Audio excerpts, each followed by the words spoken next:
हा प्युअरचा जो क्वालिटीचा पीस आहे, साडी बघा. साडी पहा. हा आहे प्युअरचा गोल्ड खादी सिल्क.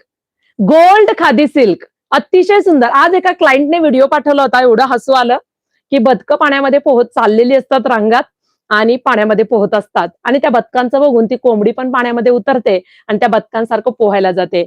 पण तिला पुढे जाऊन कळतं, की आपल्याला ह्यांच्यासारखं पोहता येणार नाही कारण आपण बदक नाही. ती कोंबडी पुन्हा रिटर्न फिरते आणि बाहेर जाते.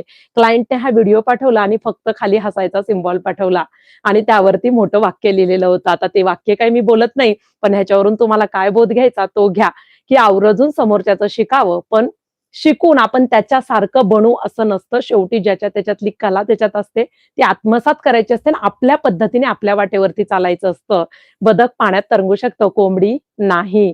त्या पद्धतीने मग कोंबडी वाईट आहे का? नाही. पण तिने प्रत्येक गोष्टी शिकावं, पण आत्मसात आणण्यासाठी स्वतःचा थोडा